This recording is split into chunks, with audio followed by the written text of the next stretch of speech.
Welcome to Rainbow Nation, where we bring you relevant information in the LGBT community. My name is Cindy Chang. And my name is Lisa Brighton. Today we have an exclusive interview with Hans Paul Verhoef, the incoming Dutch chairman of the HIV Vereniging, who was jailed after airport security found AZT in his possession. Can you believe it, America?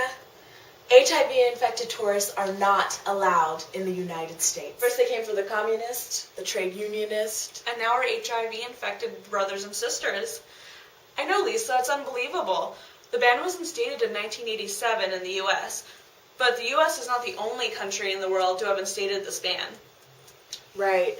Armenia, Brunei, China, South Korea, Iraq, Moldova have all instated this ban against HIV-infected tourists. But the question is, what are they so afraid of? I don't know, Cindy. But we do have a special guest to help us unpack some of this. As mentioned earlier, Hans Paul Verhoef was jailed 5 days ago after airport security found his AZT medication in his luggage. He was released yesterday and is here in the studio to chat with us. Please give a round of applause for Hans Paul Verhoef. Welcome, Hans. Thank you, Lisa. Cindy, it's a pleasure to be here. It's a pleasure to have you here. You've definitely caused quite the stir in the United States. Can you please tell our listeners and our live audience why you were coming to the United States in the first place? Well, you see, I was en route to a gay and lesbian health conference in San Francisco. I was so excited because there were some really great researchers doing wonderful things for and within the gay community. I think we in the LGBT community are really working hard on making ourselves more vocal and visible in mainstream culture. Amen, Hans. But Hans, wouldn't you say being arrested and held in a detention center for 5 days as a form of backlash to our community?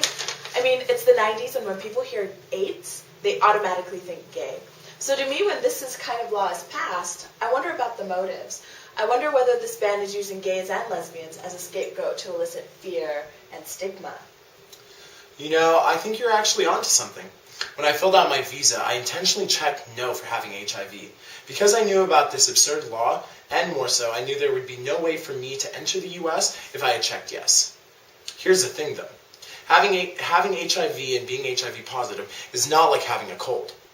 You can't become HIV positive from breathing the same air that I breathe. But to prohibit a whole people from entering a country like the United States makes it seem like me having HIV is a pandemic problem that must be quarantined. Exactly. I mean, you were detained like a criminal, Hans. Yeah, it's true. You know, Lisa, I had arrived in Minneapolis-St. Paul International Airport when my AZT was found, and I was immediately taken aside and questioned. The officers told me, under a 1987 law, that the Immigration and Naturalization Services was allowed to deny entry to a person with or visitors with AIDS or the HIV virus. Since I was already here, they put me in a detention center for 5 days. I see. Did you have access to the news at all, Hans? I did, and what I saw was extremely inspiring. Many Americans were protesting my detainment. I tell you, Lisa, it felt extremely humbling to see so many people vehemently protesting against this ban. It reminded me how real and important social awareness and activism is, not just for HIV-infected people, but for all of us living together. It really is awe-inspiring. Because of these people's work, you're here in this studio, and you were let out because people committed to AIDS education, social activism, intervened on your behalf. Yes, I know. I'm so glad. Because of their work, here I am in your studio, and tomorrow I'll be on my way to a conference in San Francisco. Well, Hans, we here at Rainbow Nation are glad and honored you were able to come in and sit down and talk with us before you went off to the conference in San Francisco. Lisa, it's truly been my honor. You heard it here first, America. Hans' personal account of his detainment.